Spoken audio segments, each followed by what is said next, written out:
우리 옆에 분하고 인사해 주겠습니다. 참 잘 오셨습니다. 예, 당신을 뵈니 교회 다닐 맛이 납니다. 네, 옆에 분 모셔서 교회 다닐 맛이 안 나신다면 여러분 기도하셔야 돼요. 당신은 정말 아름다운 분이십니다.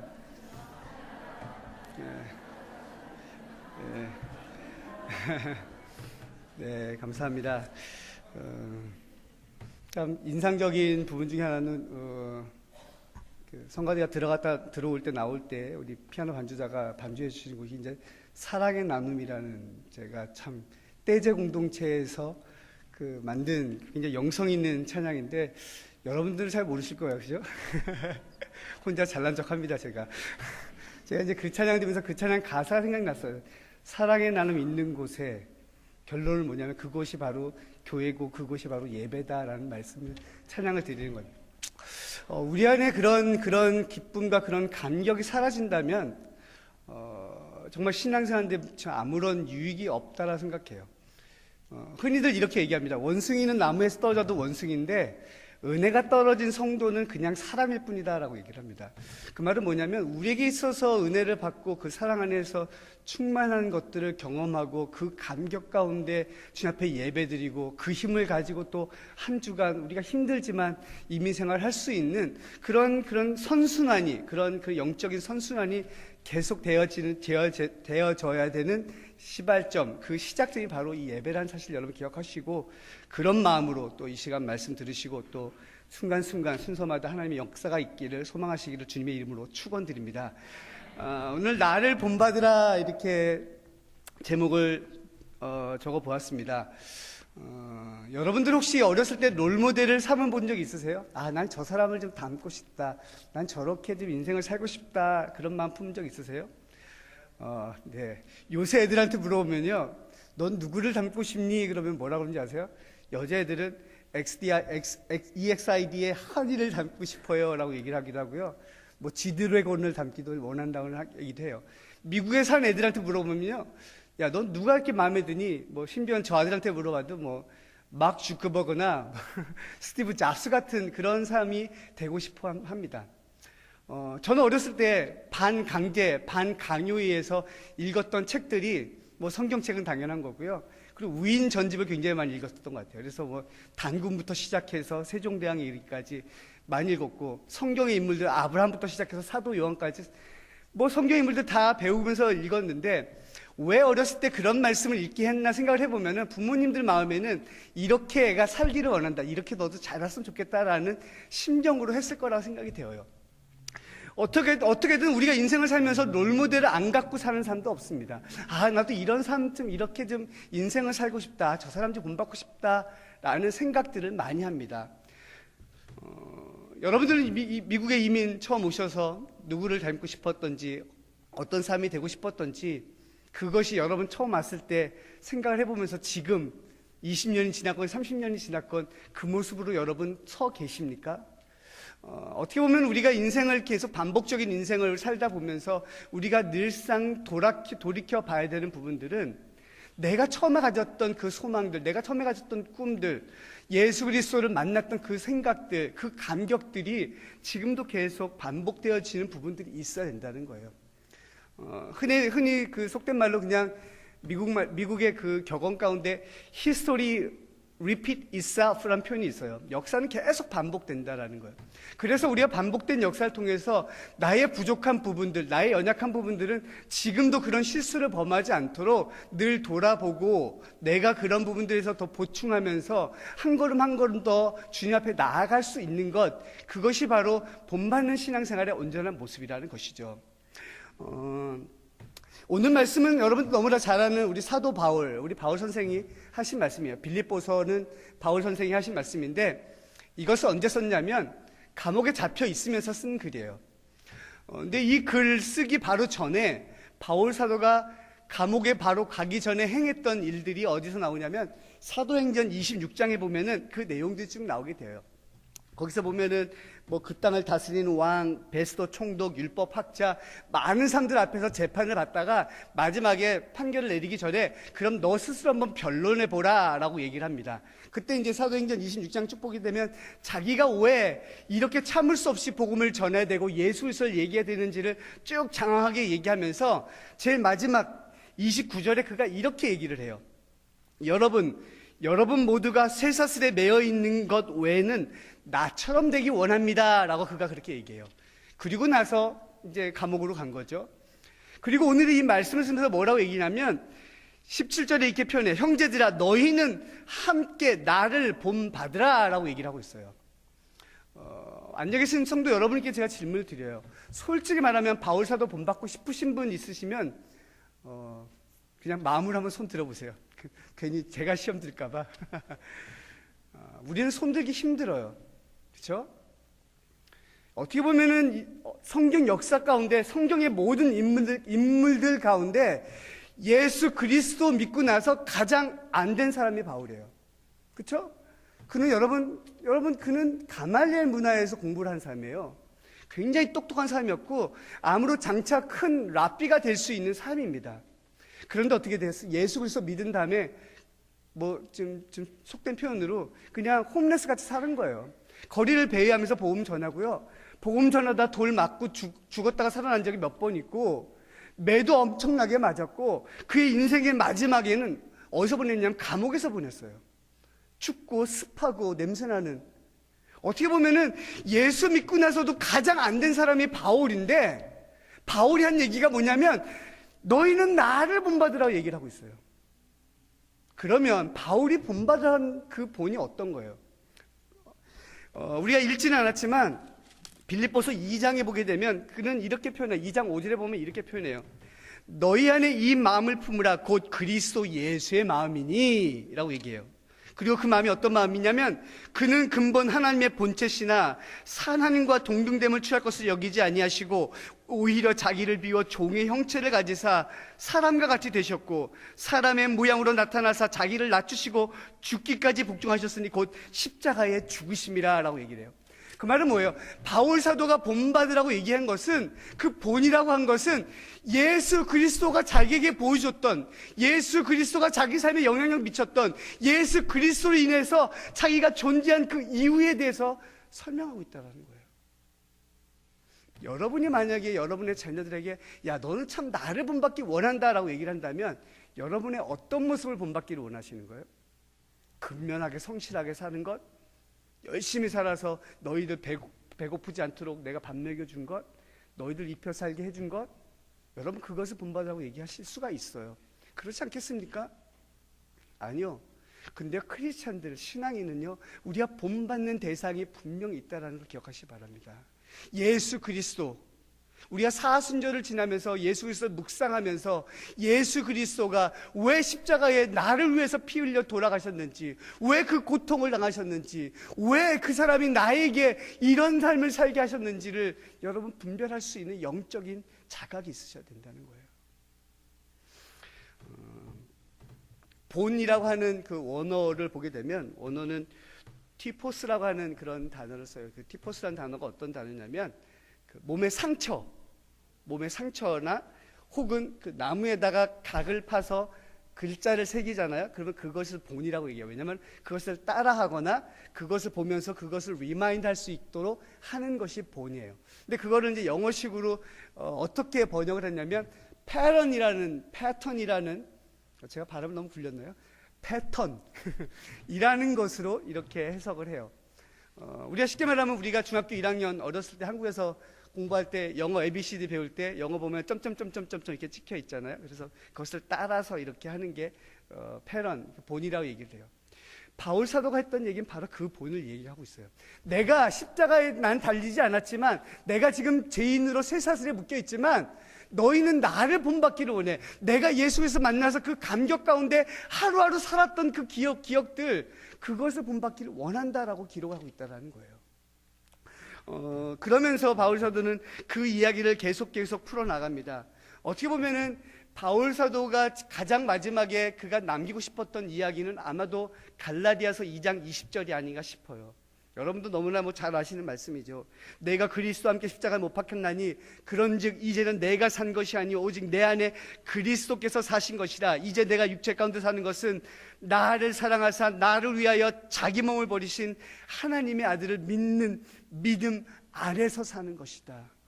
어떻게 보면 우리가 사는 이유가요, 왜 우리가 욕먹으면서 자존심 꺾어가면서 왜 이민사회를 살아갑니까? 여러분, 돈 버는 게 목적이 아니에요. 돈 버는 것은 내가 하나님을 믿기 위해서 하나님이 부여해 주신 수단일 뿐이지 그것은 우리 삶의 목적이 아닙니다. 여러분의 자녀는 여러분의 목적이 아니에요. 하나님께서 그 자녀를 통해서 하나님의 자녀답게 양육할 수 있도록 나에게 허락해 주신 선물이지 그것은 우리 삶의 목적이 아닙니다. 여러분의 부모가 목적이 아니에요. 교회 목사가 목적이 아니고요, 교회가 목적이 아니에요. 여러분, 이 수단을 통해서, 이 도구를 통해서 하나님을 만나고 그 만난 감격이 나의 삶 가운데 새겨져서 내가 그리스도의 본받는 데 도움이 되고, 내가 이 땅을 살아가면서 내가 비록 이렇게 누추하게 살지만 하나님 당신만 바라보고 살겠습니다라고 고백할 수 있는 것, 그것을 바울 사도가 강조하고 있고 그것을 이야기하고 있다는 거예요. 그래서 뭐라고 얘기합니까? 우리가 읽은 본문 17절 말씀 보게 되면 이렇게 얘기합니다. 형제들아, 너희는 함께 나를 본받으라. 그리고 너희가 우리를 본받은 것처럼 그와 같이 행하는 자들 눈여겨보라. 이것은 무엇을 얘기해요?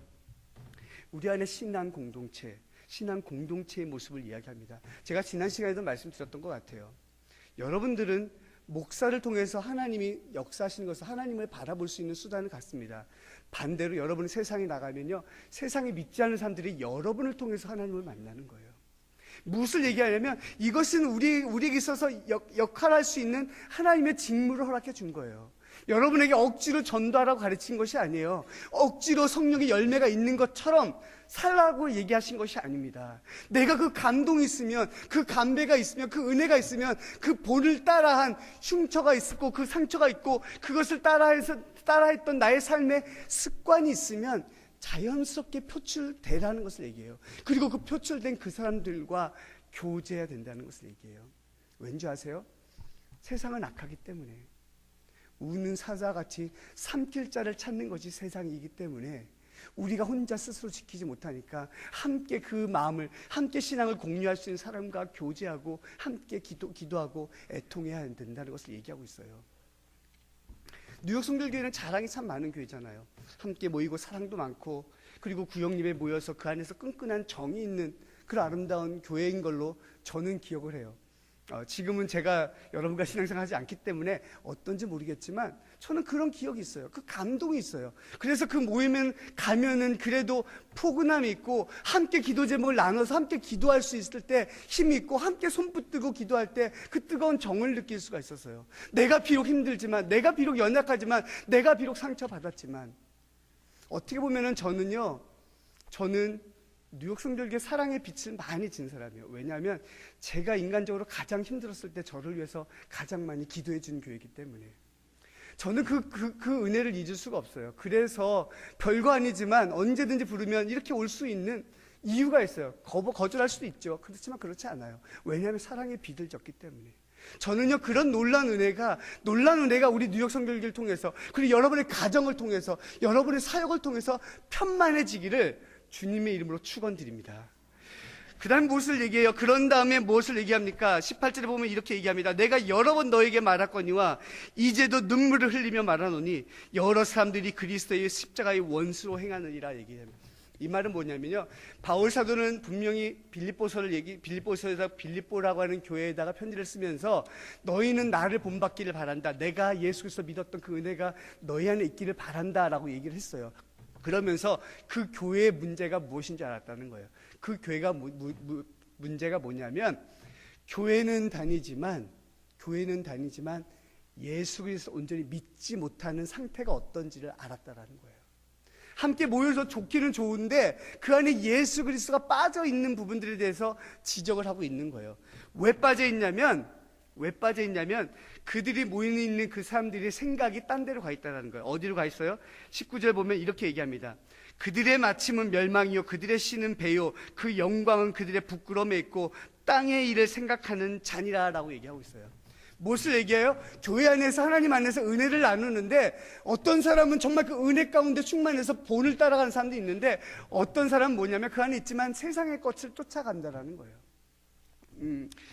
역사적으로 보면 당시 초대교회의 가장 큰 문제가 뭐냐면 헬라 문화, 그 로마 사람들이 가지고 있는 헬라 문화의 영향을 가장 많이 받았어요. 특별히 그 문화의 가장 큰 문제는 뭐냐면 그 철학적인 문제인데 그 스토익 학파와 에피쿠로스 학파가 그 당시에 굉장히 유명했던 학파인데 그 영향력이 있었던 거예요. 근데 그 학파가 어떤 생각을 하고 있었냐면 인간의 가장 지고지선, 우리의 가장 누릴 수 있는 최고의 선은 하나님이 아니라 쾌락이라고 얘기를 해요. 쾌락.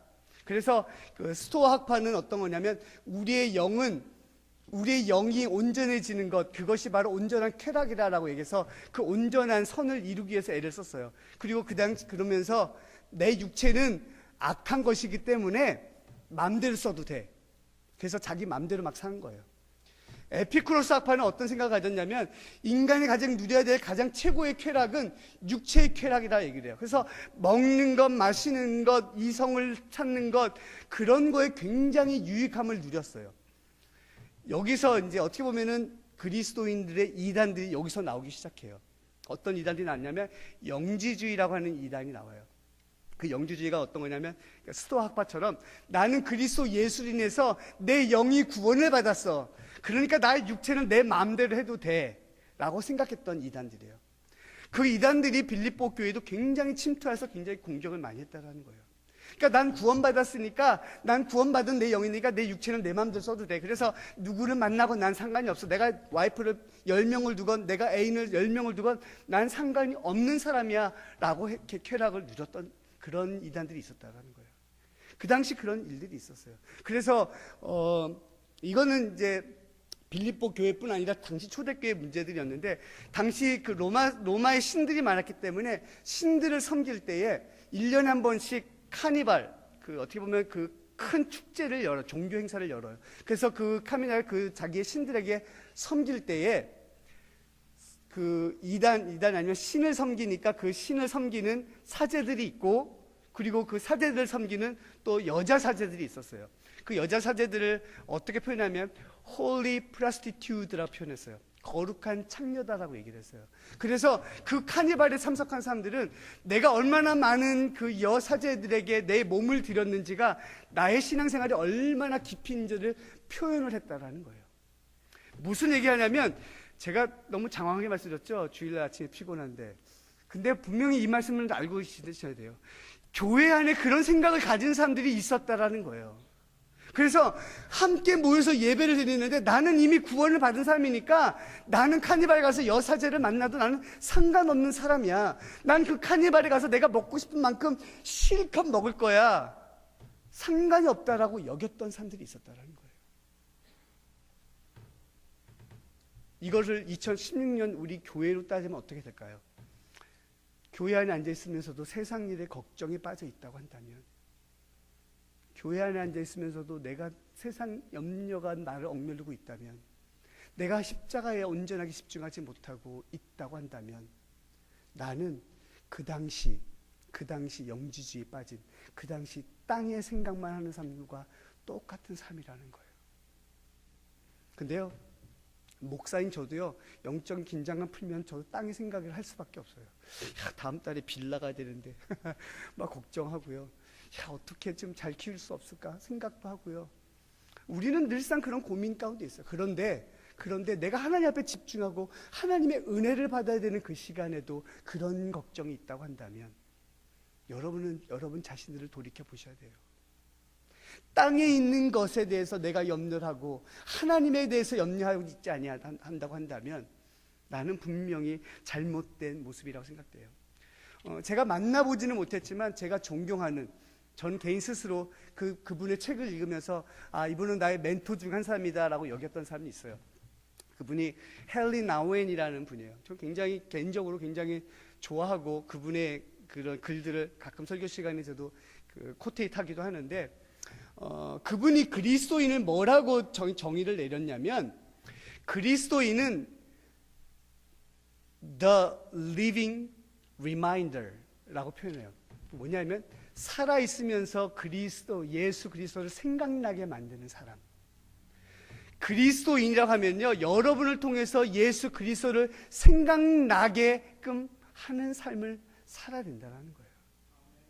어떻게 보면은 이 당시, 빌립보서 이 당시에는 정말 힘든 생활을 했던 사람들이에요. 왜냐하면 로마라고 하는 엄청난 큰 세력의 그 정치와 종교를 가진 그 세력 앞에서 예수 그리스도 믿는다고 하는 가정교회를 이루면서 신앙생활하는 몇 명 안 되는 사람들이 그들의 권위 앞에 흔들릴 수밖에 없었던 신앙생활을 했던 사람들이 그 당시에요. 그런데 바울 사도는 그들에게도 이렇게 얘기하는 거예요. 내가 비록 붙잡혀 있지만, 내가 비록 감방에 잡혀서 이 제수의 신분으로 있지만 너희는 나를 본받는 자가 되기를 원한다라고 얘기를 해요. 왜냐하면 그러지 않으면 힘든 삶을 살기 때문에, 그러지 않으면 마귀의 종이 될 수밖에 없는 세상이기 때문에. 저는 집에서 이제 있는 시간이 많고, 지성이도 이제 주니어, 이제 고등학교 어떻게 보면 2학년, 이제 3학년 되는 시간을 지내니까 가능한 한 시간을 많이 보내 대화를 많이 하려고 해요. 대화를 많이 하면서 어떤 이제 여자친구는 있니? 이런 얘기부터 시작해서 이제는 이제 3월달에 주니어 프롬이라고 해서 이제 그 4학년 시니어 때 가는 프롬이 아니라 이제 주니어 프롬 파리 가는 이 꿈에 부풀어서 자기도 어떤 여자를 데리고 함께 간다고 하는, 그래서 참 이런 얘기 저런 얘기 하면서 생각을 하고 이제 생각을 많이 공유를 하는데, 제가 깜짝깜짝 놀랄 때가 있어요. 얘도 그 말을 하고 있는지 모르겠지만 자기도 모르게 인본주의적이고 실용주의적인, 어떻게 보면 미국 교육의 그런 잘못이라고 얘기할 수 있지만 그런 이야기를 잠깐 할 때가 있어요.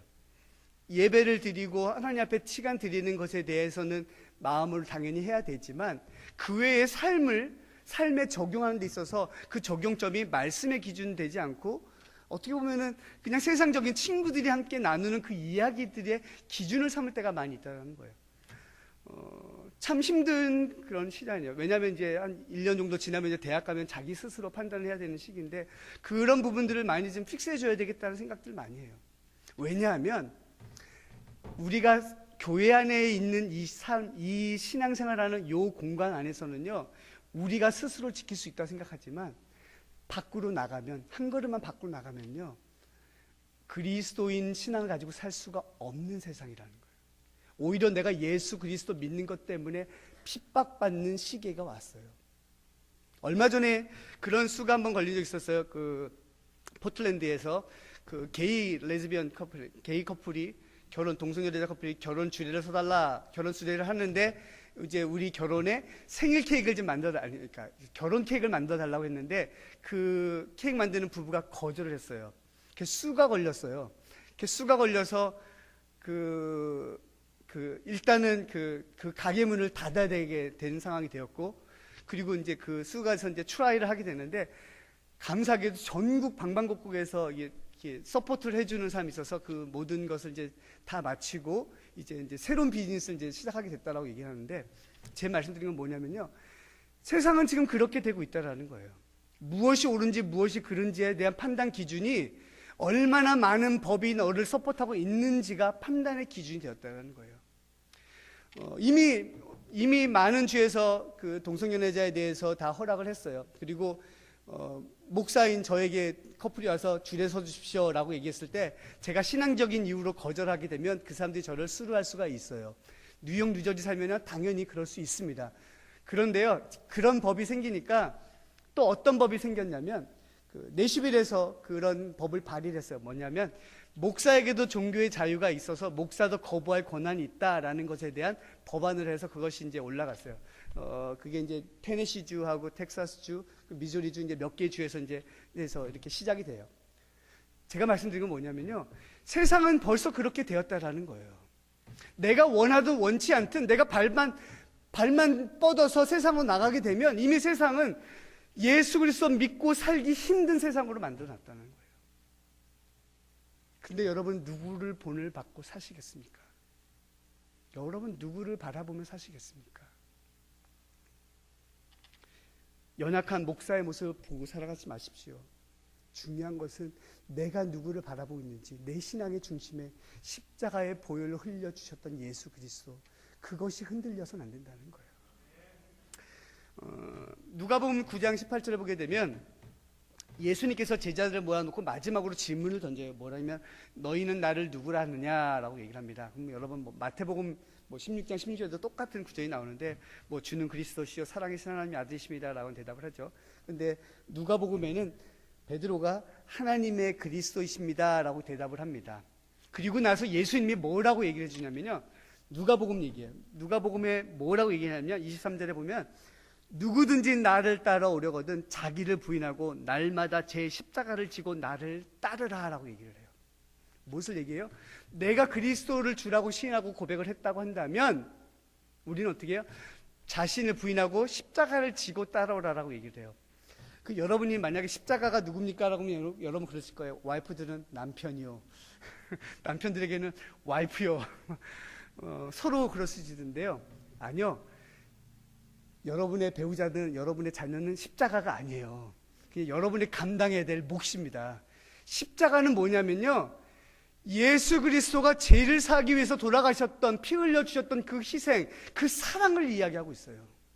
예수님께서 나를 부인하고 십자가를 지라고 한 것은 너희가 나를 따라오려거든, 너희가 나를 본받으려고 하려고 한다면 나를 부인하고 십자가, 피를 흘려 돌아가셨던 예수 그리스도의 희생, 예수 그리스도의 그 사랑, 그리스도의 놀라운 은혜, 그 은혜를 지고 따라오라라는 거예요.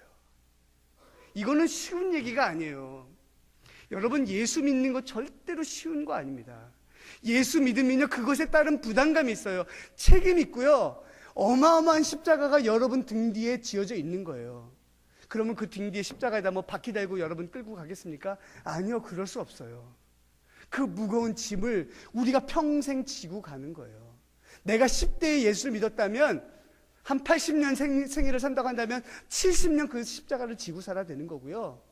내가 70에 예수를 믿었다면 10년 이상은 지고 살아야 되는 거예요. 예수 그리스도의 본을 받는 것 쉬운 일이 아닙니다. 우리가 그냥 단순히 그냥 아멘하고 그냥 그렇게 하겠습니다라고 감정적으로 고백할 그런 대상의 것이 아니라 정말 금식하며 마음의 부담을 가지고 하나님, 내가 정말 그렇게 살기를 원합니다 라고 다짐을 해야 되는 그런 놀라운 순간이라는 것이죠. 바로 그 말씀을 하는 거예요. 그러면서 바울 사도가 다시 20장 이후로 우리가 읽은 본문 20절 이후에 이렇게 얘기합니다.